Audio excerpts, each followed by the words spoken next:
شروع کریں. السلام علیکم ورحمۃ اللہ وبرکاتہ.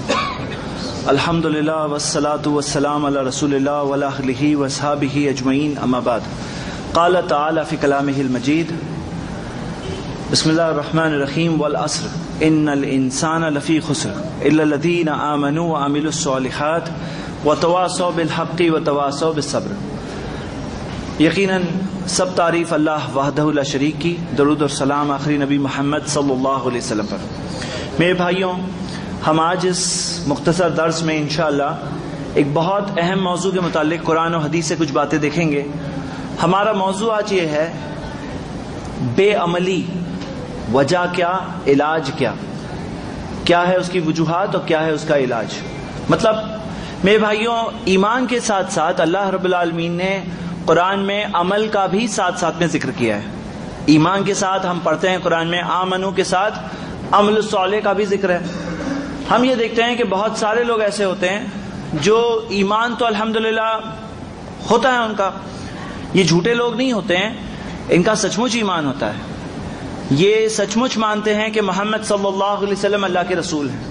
یہ سچ مچ مانتے ہیں کہ قرآن اللہ کی کتاب ہے، کہ مرنے کے بعد زندگی ہے، قیامت کا دن ہے، جنت ہے، جہنم ہے، مانتے ہیں وہ. لیکن عمل کے میدان میں ڈھیلے پڑے جاتے ہیں. اور ہم دیکھتے ہیں کہ میرے بھائیوں، کئی بار کئی ساری چیزوں میں آپ کئی پیرامیٹر سے ناپیں تو جیسے مثال کے طور پر آپ کو مسلم معاشرے میں ایسے بہت سارے لوگ ملیں گے جو نماز نہیں پڑھتے ہیں.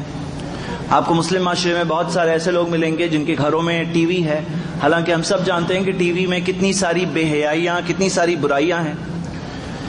ہم دیکھتے ہیں کہ بہت سارے لوگ ہیں جو جانتے ضرور ہے کہ محمد صلی اللہ علیہ وسلم نے حکم دیا اوف اللحیٰ، داڑھی کو چھوڑو، لیکن چھوڑنے والے لوگ حقیقت میں کم ہوتے ہیں عمل کے میدان میں. اسی طرح ہم دیکھتے ہیں کہ سب کو پتا ہے کہ حلال کمائی کھانا ہے، حرام کمائی اللہ نے منع کیا.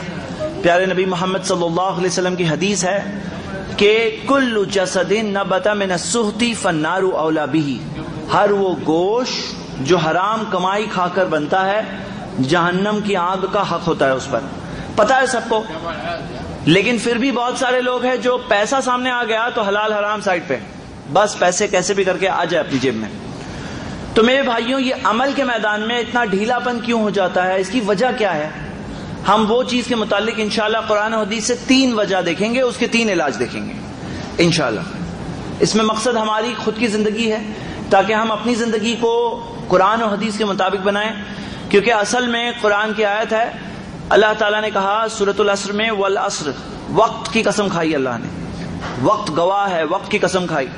ان الانسان لفی خسر، یقیناً انسان نقصان میں ہے، خسارے میں ہے، انسان برباد ہے. کون؟ سب. الا الذین آمنوا، سوائے ان کے جو ایمان لے آئے. اور کیا صرف ایمان نہیں، وعملوا الصالحات، نیک کام کیے، وتواصوا بالحق، حق کی تلقین کی، وتواصوا بالصبر، صبر کی تلقین کی. صحیح سنن ترمذی کی صحیح حدیث ہے، پیارے نبی محمد صلی اللہ علیہ وسلم نے فرمایا لا تزول قدم ابن آدم یوم القیامہ من عند ربہ حتی یسأل عن 5. آدم کی اولاد پاؤں بھی نہیں ہلا پائے گا، پاؤں بھی نہیں ہلا پائے گا اپنے رب کے آگے قیامت کے دن، یہاں تک کہ 5 سوالوں کے جواب نہ دے دے. پہلا، ان عمرہ فیما افنا، زندگی کہاں گزارے، وان شبابہ فیما ابلہ، جوانی کہاں گزارے، ومالہ من این اکتسبہ، مال کہاں سے کمائے، کیا کر کے کمائے، وفیما انفقہ، کہاں خرچ کیے، وماذا عمل فیما علم، جو تمہارے پاس علم تھا اس پر عمل کتنا کیے. عمل کے میدان میں اگر کوئی پیچھے رہ گیا تو یہ ایسی چیز ہے کہ قیامت کے دن وہ جواب کیا دے گا کہ مجھے معلوم تھا یہ، لیکن میں نے عمل نہیں کیا. تو میرے بھائیوں، ہم اس چیز کے متعلق انشاءاللہ باتیں دیکھ رہے ہیں. سب سے پہلی بات، کیا چیز کی بات؟ کہ آدمی عمل کے میدان میں ڈھیلا کیوں پڑ جاتا ہے، پیچھے کیوں رہ جاتا ہے؟ تو پہلی وجہ شیطان، جو ہمارا دشمن ہے.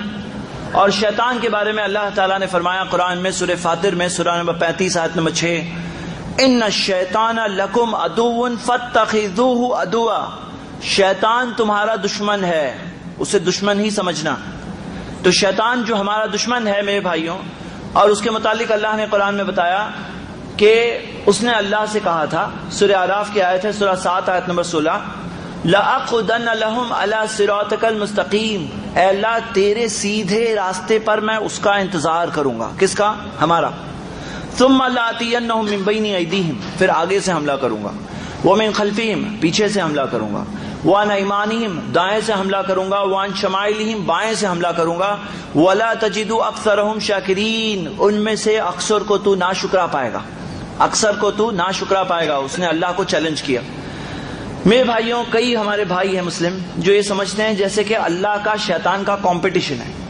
اللہ تعالیٰ کا کوئی کمپٹیشن کسی سے نہیں ہے. اللہ رب العالمین نے شیطان کو خود بنایا اور اللہ کو پتا تھا کہ یہ اس طرح کی چیز کرنے والا ہے. کیوں بنایا؟ دنیا کی زندگی آزمائش ہے. ایگزام میں کیا ہوتا ہے؟ ایک سوال دیا ہوتا ہے، 4 جواب دیے ہیں، 5 جواب دیے ہیں، ایک ہی جواب صحیح ہے اس میں سے. صحیح جواب چنو. اب غلط جواب دیے ہوئے ہوتے ہیں، جان بوجھ کے ڈالے ہوئے ہوتے ہیں، بائی مسٹیک نہیں آئے غلط جواب، جان بوجھ کے وہاں ڈالے ہوئے ہوتے ہیں. صحیح جواب چنو. تو شیطان غلط جواب ہے، اس جواب کو نہیں چننا ہے. اللہ کے بتائے ہوئے راستے کو چننا ہے، شیطان کے بتائے ہوئے راستے کو نہیں چننا ہے. لیکن پہلی وجہ تو ہو گئی شیطان. اور سورہ ناس میں جو ہم اللہ کی پناہ مانگتے ہیں، من شر الوسواس الخناس، اے اللہ وسوسہ ڈالنے والے کے شر سے، جو وسوسہ ڈالتا ہے اور خناس بار بار پیچھے آتا ہے. بار بار پیچھے آتا ہے مطلب بار بار آگے بھی بڑھتا ہے. وسوسہ یہ اس کا ایک ہتھ کنڈا ہے، یہ اس کا ایک ہتھیار ہے.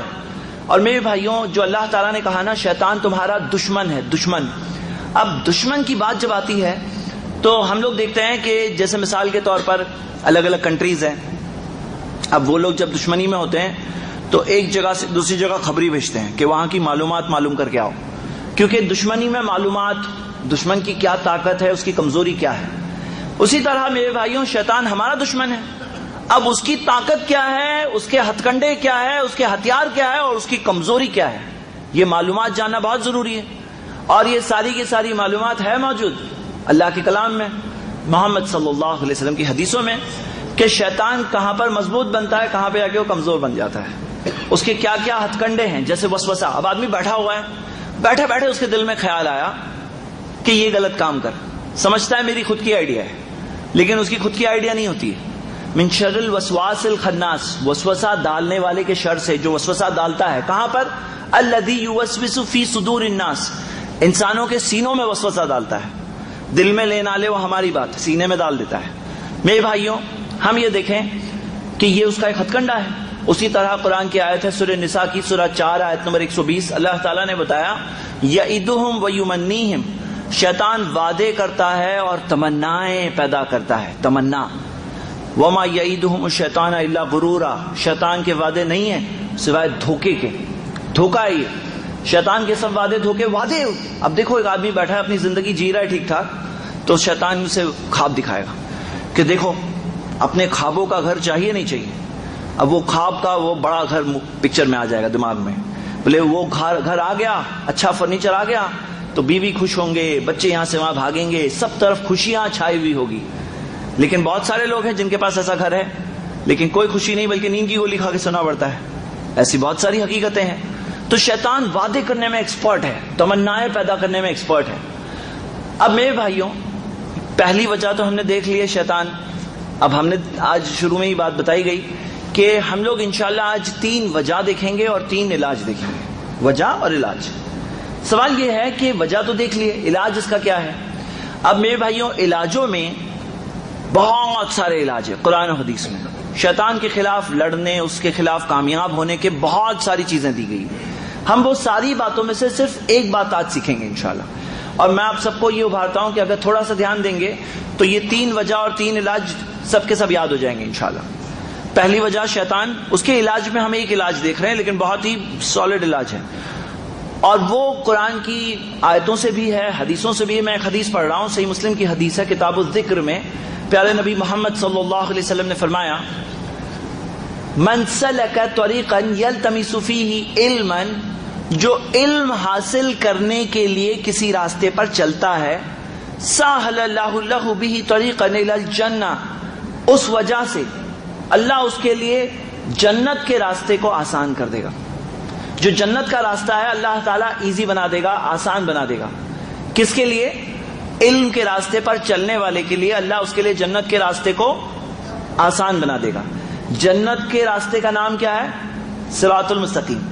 صراط المستقیم آسان ہو جائے گا. اور اس راستے پر کون ہمارا انتظار کر رہا ہے؟ آیت سن چکے ہیں آپ تھوڑی دیر پہلے, سورہ اعراف کی آیت نمبر 16, سورہ 7 آیت نمبر 16. اس میں کیا آیا؟ ابلیس نے اللہ سے کیا کہا؟ میں اس کے لیے علی صراطک المستقیم, تیرے سیدھے راستے پر انتظار کروں گا. سیدھے راستے پر انتظار کرے گا اور وہ سیدھا راستہ سہل اللہ لہ, آسان ہو جائے گا. اب اگر میں آپ سے پوچھوں کہ شیطان کے وہاں ہونے کے باوجود, اس کے حملوں کے باوجود وہ راستہ آسان ہو جائے گا, ہمیں آسان چاہیے مشکل چاہیے؟ سیدھا راستہ آسان چاہیے مشکل چاہیے؟ اب سب کو آسان چاہیے. کوئی یہاں ایسا تو نہیں ہے نا جو کہے کہ رہنے دو مشکل بھائی, چلوں گا میں اس پر, مت کہو, کیونکہ ہم سب کمزور ہیں. ہمیں آسان ہی چاہیے کہ یہ راستہ آسان ہو اور ہم اس پہ چل کر اپنے منزل تک پہنچ جائے, جنت تک. اب وہ راستہ آسان ہو جائے گا کس کے لیے؟ جو علم کے راستے پر چلے گا, اس وجہ سے اس کے لیے جنت کا راستہ ایزی ہو جائے گا, جنت کا راستہ آسان ہو جائے گا. میرے بھائیوں, بہت سارے لوگ ایسے ہیں جنہیں جنت کا راستہ معلوم ہے کہ ہاں یہ راستہ جنت کا راستہ ہے, چل نہیں پاتے اس پر, مشکل لگتا ہے چلنے, بھاری لگتا ہے, لیکن آسان ہو جائے گا. وہی الفاظ ہے قرآن کے, حدیث کے, سہل اللہ لہ, اللہ اس کے لیے آسان بنا دے گا اس راستے کو. اور میرے بھائیوں, یہ راستہ آسان ہو جائے, یہی ہم سب کے لیے اچھائی ہے, بھلائی ہے. اب میرے بھائیوں آپ غور کریں اور ذرا اس چیز کے بارے میں سوچیں کہ جو دشمن کی اسٹریٹجیز معلوم پڑتی ہے, شیطان کی اسٹریٹجیز معلوم پڑتی ہے, اس کی طاقتیں معلوم پڑتی ہے, اور ہم اسے کہاں کیسے ہرا سکتے وہ بھی پتا چلتا ہے. اب یہ ساری چیزیں کیسے پتا چلے گی؟ اگر علم کے راستے پہ چلے گے تو. اب دیکھیے چھوٹی سی مثال دے رہا ہوں. کئی بار ایسا ہوتا ہے, کچھ لوگ ہوتے ہیں جو توحید میں بالکل پکے ہوتے ہیں الحمدللہ, لیکن علم کی کمی کی وجہ سے کبھی شیطان ان کو دھوکے میں ڈال دیتا ہے. مثال دے رہا ہوں, اب گھر میں کہیں کچھ معاملہ ہو گیا, کچھ جادو جن ایسے قسم کا کچھ معاملہ ہو گیا. دیکھا جاتا ہے کہ جو نارملی تو ٹھیک ٹھاک رہتے ہیں, لیکن ایسا کچھ معاملہ ہو گیا تو کوئی بھی ان کو کچھ بھی بولے, کوئی کہے گا وہاں جا کے چڑھاوا چڑھا دو, وہاں جا کے یہ کر لو, فلاں سے بھی مانگ لو, وہاں جا کر یہ کینڈل جلا دو, کچھ بھی بولے بھائی مجھے ہوگا کچھ فائدہ, تو جا کے وہ بھی کرنے لگتے ہیں. کئی لوگوں کا پرابلم ہے. اب اس میں سمجھنا ہے ہمیں اسٹریٹجی شیطان کی. دیکھیے اکثر یہ جو پریشان کرنا, یہ جو چیز ہے, یہ کرنے والے برے جن ہوتے ہیں جو انسانوں کو پریشان کریں, کیونکہ مومن جن اس طرح کا کام نہیں کریں گے اکثر. لیکن اب انہیں ہم سے کیا چاہیے؟ کیا ہمارے روپیے چاہیے؟ کیا ہمارے ڈالر چاہیے؟ ریال چاہیے؟ اسے کیا چاہیے؟ انہیں چاہیے کہ ہم جہنم کی آگ میں پہنچے. کیا آپ کو پتا ہے عیسائیوں کے ہیلنگ سیشنز ہوتے ہیں, ہیلنگ سیشنز, اس میں وہاں کے ان کے پادری جو ہوتے ہیں وہ لوگ ایسے جن جادو کے کیسز کو ٹھیک کرتے ہیں. مندروں میں ایسے جن جادو کے کیسز کئی ٹھیک ہوتے ہیں. ہم مسلمانوں میں بھی کئی ایسے مقامات ہیں جہاں پر لوگ جا کر عبادت کے عمل کرتے ہیں, حالانکہ عبادت تو صرف اللہ کے لیے ہونی چاہیے, کیونکہ اللہ تعالیٰ ہماری شہ رگ سے زیادہ قریب ہے. اللہ سے قریب تو کوئی ہے نہیں. نیک صالحین کو رسپیکٹ کرنا ہے, لیکن عبادت کے عمل ان کے لیے تھوڑی, عبادت تو صرف اللہ کے لیے ہے. لیکن ایسے مقامات پر بھی ایسے کیس ٹھیک ہوتے ہیں. اب یہ ٹھیک ہوتے ہیں, کیسے ٹھیک ہوتے ہیں؟ کرنے والا تو اکثر برا جن ہی ہوگا. اس کو کیا چاہیے کہ کسی کا عقیدہ خراب ہو جائے. اب کوئی مندر میں گیا, تھوڑی آسانی لگی, تھوڑے دن کی چھٹی دے دی. کرسچنز کے ہیلنگ سیشن میں گیا, تھوڑا ڈرامہ ہونے کے بعد ایسا لگا میں ٹھیک ہو رہا ہوں. یا ایسے کوئی مقام پر گیا, اب ایک آدمی کا عقیدہ پورا خراب وہ ہو جاتا ہے, ہاں میں وہاں گیا نا, جا کے میں وہاں پہ ٹھیک ہوا ہوں.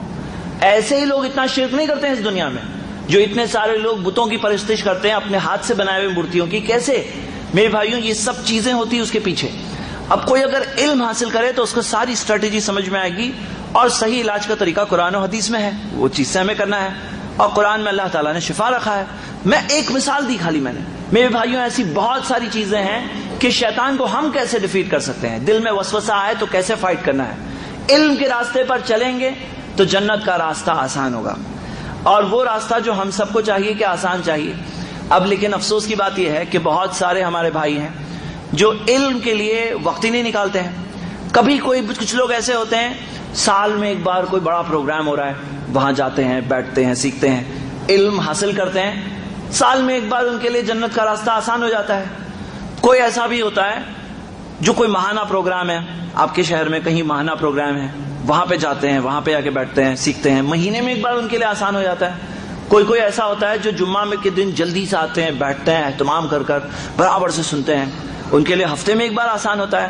لیکن سوال یہ ہے میرے بھائیوں کہ ہمارے لیے سال میں ایک بار آسان ہو یہ ٹھیک ہے، یا مہینے میں ایک بار ہو یہ ٹھیک ہے، یا ہفتے میں ایک بار؟ کیا بیٹر ہے؟ صحیح کیا ہے؟ ہفتے میں. تھوڑا اور سوچیے.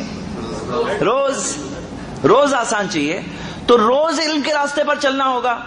اب جو لوگ قرآن روز پڑھیں، تھوڑا جتنا ہو سکتا ہے ترجمے کے ساتھ، اگر سمجھ میں ڈائریکٹلی نہیں آتا تفسیر کے ساتھ، حدیث کی کتابیں پڑھیں، صحیح اوتھینٹک علم، قرآن و حدیث سے ثابت شدہ علم، درس سن رہے ہیں، بیانات میں بیٹھ رہے ہیں، ان کے لیے روز آسان ہو رہا ہے. اب میرے بھائیوں یہ راستہ آسان ہی چاہیے، مشکل نہیں چاہیے، تاکہ ہم آسانی سے چل کے جنت تک پہنچ جائیں. تو پہلی وجہ آدمی بے عمل کیوں بنتا ہے؟ یہ شیطان، اس کے اتنے سارے ہتھ کنڈے. ہاں، اور اس کے علاج میں ہم نے ایک چیز دیکھے، علم حاصل کرنا، جس سے جنت کا راستہ ایزی ہوتا ہے. دوسری وجہ، ہم 3 وجہ دیکھنے والے ہیں. دوسری وجہ کیا ہے؟ نفس. اب ہمارے اندر ایک نفس ہے، وہ نفس کا معاملہ اس طرح سے ہے کہ سنورتا بھی ہے، اچھا بھی ہوتا ہے اور بگڑتا بھی ہے. قرآن کی سورہ شمس کی آیت ہے، ہم لوگ سنتے ہیں، آیت نمبر 6 اور 7. اللہ تعالیٰ نے کہا وَنَفْسٍ وَمَا سَوَّاهَا، اور نفس کو جو ہم نے سوارا، فَأَلْهَمَهَا فُجُورَهَا وَتَقْوَاهَا، اسے صحیح اور غلط کی پہچان دی، صحیح کی اور غلط کی پہچان دی. قَدْ أَفْلَحَ مَنْ زَكَّاهَا، وہ کامیاب ہو گیا جس نے اس کو سوارا. وَقَدْ خَابَ مَنْ دَسَّاهَا، وہ ناکام ہو گیا جس نے اسے بگاڑا. نفس سنورتا بھی ہے، نفس بگڑتا بھی ہے، اچھا بھی ہوتا ہے، برا بھی ہوتا ہے. کیا مطلب؟ میرے بھائیوں، اگر نفس بگڑ گیا، برے کام، گناہ کے کام کرتے ہیں نا، تو نفس بگڑ جاتا ہے. اور بگڑ گیا تو قرآن کی آیت ہے سورہ یوسف کی، سورہ 12 آیت نمبر 53. اللہ تعالیٰ نے کہا ان النفس لامارۃ بالسوء، نفس برائی کا حکم دیتا ہے. بگڑ گیا تو برائی کا حکم، اب وہ شیطان تو تھا وسوسے ڈال رہا تھا، ساتھ میں نفس بھی برائی کا حکم دے رہا ہے. جیسے لوگ سوال پوچھتے ہیں کہ رمضان میں تو شیاطین قید ہوتے ہیں، رمضان کے مہینے میں سلسلۃ الشیاطین، شیاطین قید ہوتے ہیں، پھر لوگ غلط کام کیوں کرتے ہیں؟ اب 11 مہینے تک جو نفس شیطان کی ٹریننگ میں ہے، 12ویں مہینے میں اسے اس چیز کی عادت ہو گئی ہے. ایک مثال دیتا ہوں، یہ فین آن ہے، اگر سوئچ آف کریں گے تو بھی تھوڑی دیر تک گھومتا رہے گا، کیونکہ گھومنے کی عادت ہو گئی، تو آف کرنے کے بعد بھی گھومتا رہے گا تھوڑی دیر. تو ویسا ہی معاملہ ہے، نفس کو عادت ہو جاتی ہے شیطان کی ٹریننگ میں، تو وہ خود بھی برے کام کراتا ہے. ایک اور بات یہ ہے کہ بڑے بڑے شیاطین قید ہوتے ہیں، چھوٹے چھوٹے شیاطین قید ہونے کی دلیل نہیں ہے. ہم آگے دیکھتے ہیں میرے بھائیوں کہ یہ جو نفس ہے یہ سنورتا کیسے ہے.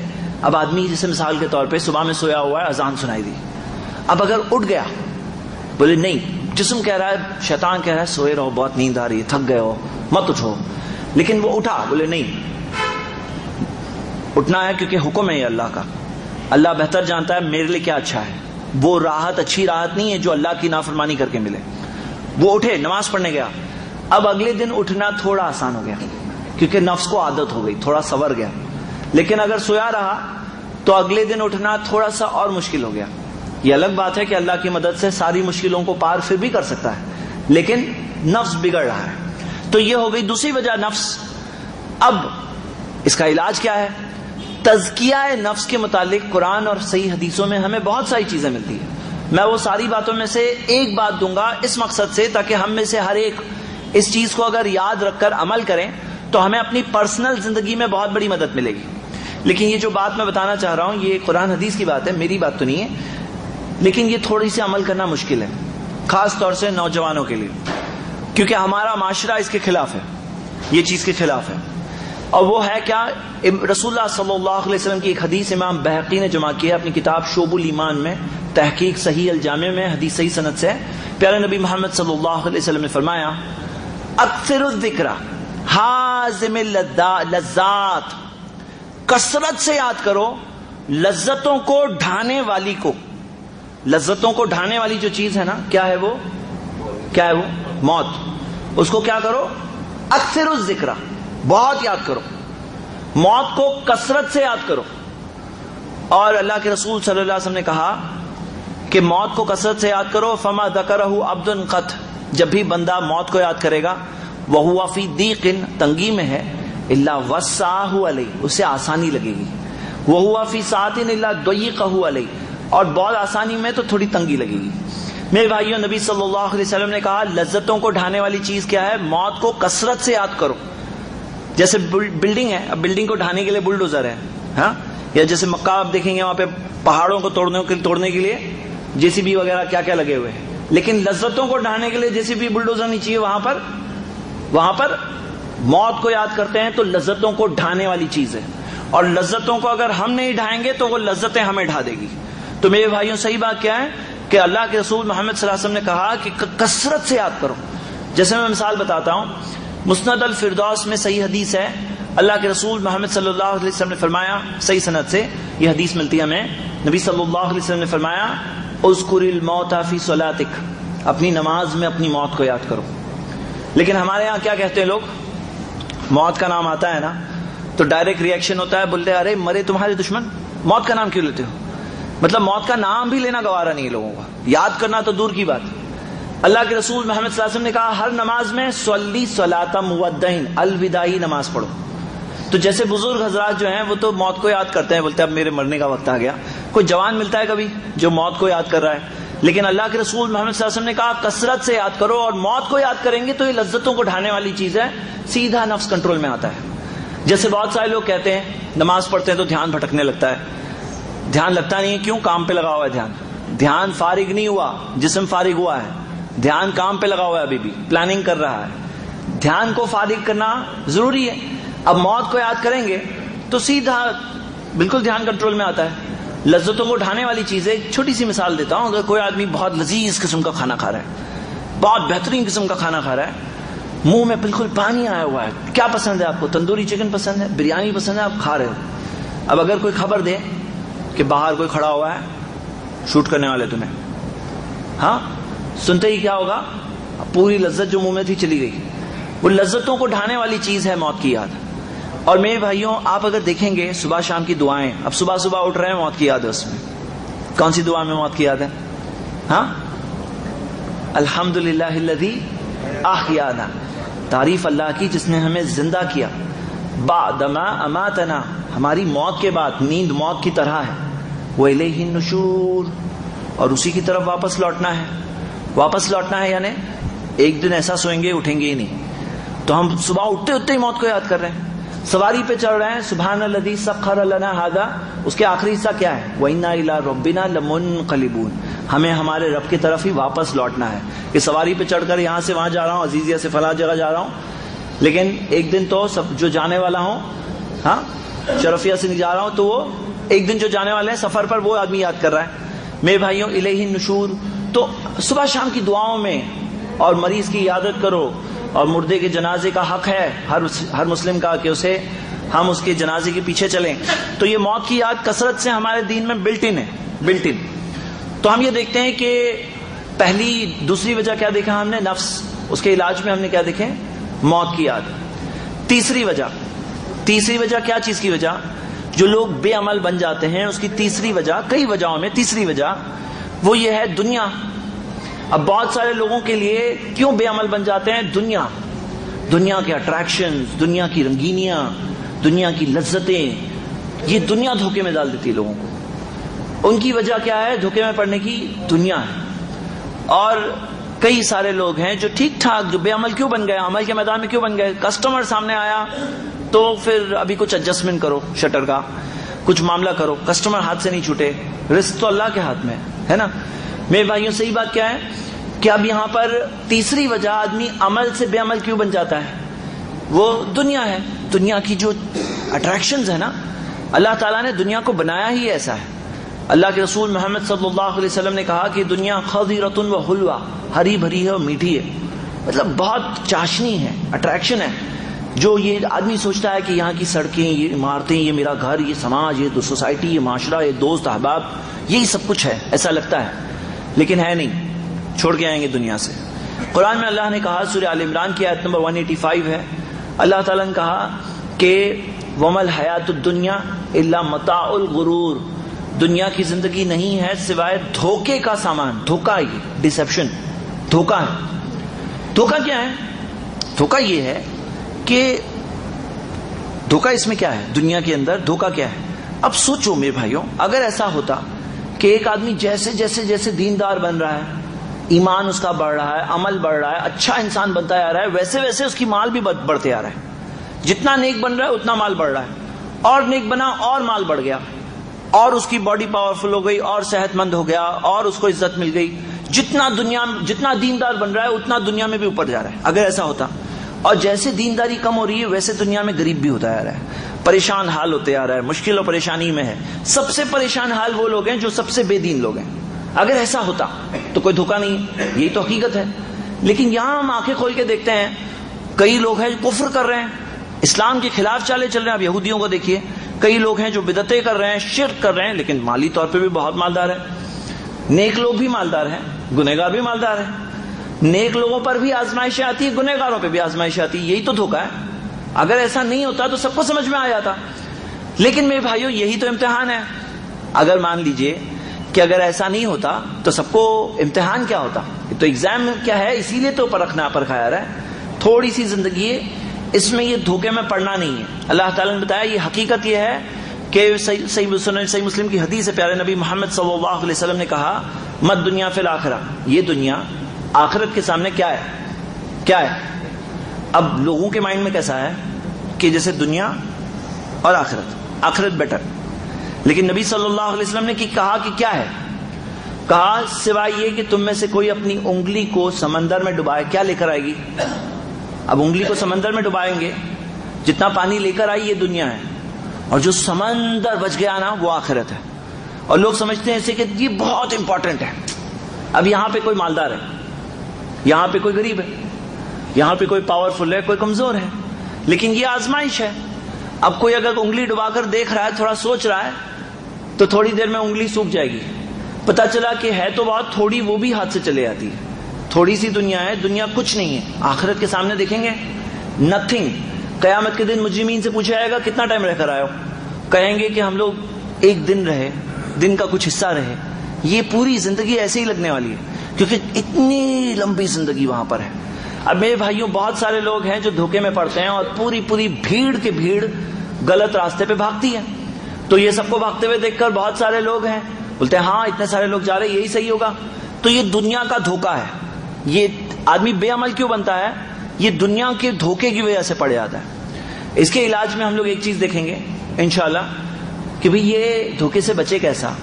ہم نے کیا چیز دیکھ رہے ہیں میرے بھائی؟ موضوع کیا ہے ہمارا کہ آدمی بے عمل کیوں بنتا ہے، عمل کے میدان میں ڈھیلا کیوں پڑ جاتا ہے، پیچھے کیوں رہ جاتا ہے. پہلی وجہ ہم نے کیا دیکھے؟ پہلا پوائنٹ یاد کریے، شیطان. انشاءاللہ کیونکہ جانا ہے بھئی، یہ تو جنگ چل رہی ہے. پہلی وجہ ہم نے دیکھے شیطان. اس کے علاج میں کون سی پوائنٹ دیکھے تھے؟ علم حاصل کرنا. پہلا پوائنٹ کیا تھا؟ شیطان. اس کے علاج میں علم حاصل کرنا. دوسری وجہ ہم نے کیا دیکھے تھے؟ کیا تھا؟ نفس. اس کے علاج میں کیا دیکھے ہم نے؟ موت کو یاد کرنا. کریں گے انشاءاللہ. صرف بزرگ لوگوں کی آواز آ رہی ہے کہ جوان بھی کہہ رہا ہے کوئی؟ ہاں انشاءاللہ. تیسری وجہ دنیا. اس کے علاج میں ہم دیکھ رہے ہیں کہ ایک پوائنٹ، بہت سارے پوائنٹ قرآن و حدیث میں، ایک چیز آج کے درس میں یاد کر کے جائیں گے انشاءاللہ، اور وہ ہے آخرت کی یاد. جب دنیا کے سامنے آخرت کو رکھ دینا میرے بھائیوں، سب چیز جگہ پہ آ جاتی ہے. آخرت کے بارے میں جو باتیں ہیں، جو ڈسکرپشن ہے جنت کے بارے میں، جہنم کے بارے میں، سب یہ جو ہے اس سے آدمی کا ریئل پرسپیکٹو بنتا ہے. جیسے مثال کے طور پر ایک سوال نبی صلی اللہ علیہ وسلم سے پوچھا صحابہ نے کہ جنت کیا چیز سے بنی ہے؟ تو اللہ کے رسول محمد صلی اللہ علیہ وسلم نے کہا لبنۃ من ذہب و لبنۃ من فضہ. ایک اینٹ سونے کی اور ایک اینٹ چاندی کی. سونے کی اینٹ، چاندی کی اینٹ. اللہ اکبر. آج اگر ہم لوگ ایک اینٹ کی اگر بات کرتے، سوچو کہ اگر اعلان کے اندر یہ کہا جاتا کہ ہر درس میں بیٹھنے والے کو یہاں کے ذمہ داروں کی طرف سے ایک ایک اینٹ دی جائے گی سونے کی، ہاں تو کتنی باہر تک لائن لگی ہوتی. بولے کہ نہیں ہمیں بھی سننا ہے.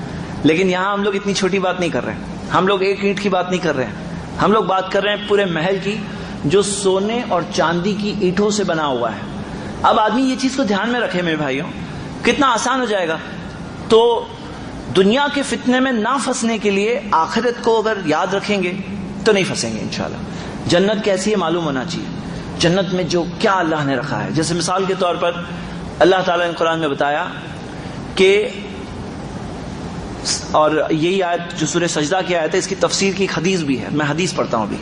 اللہ کے رسول صلی اللہ علیہ وسلم نے کہا کہ اللہ تعالیٰ فرماتا ہے عادت لعبادی الصالحین، میں نے اپنے نیک بندوں کے لیے رکھا ہے مالا عین رات، آنکھوں نے جو دیکھا نہیں، ولا اذن سمیعت، کانوں نے سنا تک نہیں، ولا خطر علی قلب البشر، انسان کے دل میں خیال تک نہیں آیا، انسان کے دل میں خیال نہیں آیا ایسی جگہ.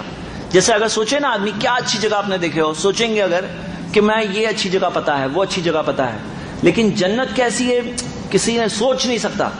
اور میرے بھائیوں یہ بہت بڑی بات ہے، کیونکہ انسان کی امیجنیشن جو ہے نا اتنی پاورفل ہوتی ہے کہ ایک آدمی ہوگا شاید بیکار ہی، لیکن وہ بادشاہ بننے کے خواب دیکھ سکتا ہے کہ میں بادشاہ ہوتا تو یہ ہوتا، میرے پاس یہ ہوتا.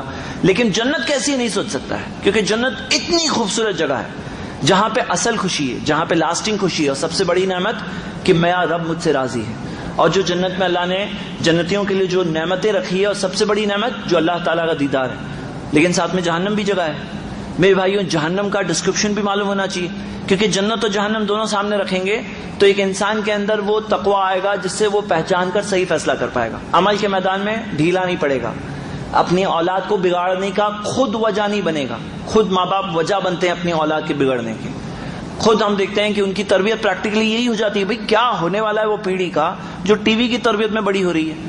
خود ایک آدمی ہے جس کو پتا ہے علم حاصل کرنا فرض ہے، لیکن کچھ کرتا ہی نہیں. علم حاصل کرنے کے لیے فرض ہے، معلوم ہے آج سب کو الحمدللہ، آج یہ بات معلومات پہنچ گئی لوگوں تک کہ علم حاصل کرنا فرض ہے، لیکن کچھ کرتے ہی نہیں ہے علم حاصل کرنے کے لیے. کیوں؟ کیونکہ قیمت نہیں ہے اس چیز کی. اگر قیمت ہوتی تو ضرور کرتے. جس چیز کی قیمت ہے اس کا علم حاصل کرتے ہیں. یہ دنیا بہت قیمتی ہے، اسی لیے یہاں پہ سب ایجوکیشن کی تعلق سے محنت کرتے ہیں، لیکن اس کی کوئی قیمت نہیں سمجھتے ہیں، اس لیے اس کے تعلق سے کچھ بھی محنت نہیں کرتے ہیں کہ علم وہ چیز کا آدمی حاصل کرے گا جس کو قیمتی سمجھے گا. تو میرے بھائیوں صحیح بات تو یہ ہے کہ یہ دنیا اور آخرت کا کمپیریزن سمجھنا کہ دنیا کیا ہے آخرت کیا ہے. میں آپ کو ایک مثال دیتا ہوں. مان لیجئے کہ آپ یہاں کے جو لوگ ہیں جو یہاں پہ کاروبار کرتے ہیں رہتے ہیں وغیرہ، اگر گورنمنٹ کی طرف سے آپ کو ایک اعلان ملے کہ یہ مارکیٹ یہاں سے پوری ہٹائی جا رہی ہے اور آپ کو فلاں ایریا میں ہم لوگ شفٹ کر کے وہاں بنا کے دیں گے مارکیٹ، وہاں پہ گھر دیں گے، وہاں مارکیٹ دیں گے، تو کیا کریں گے؟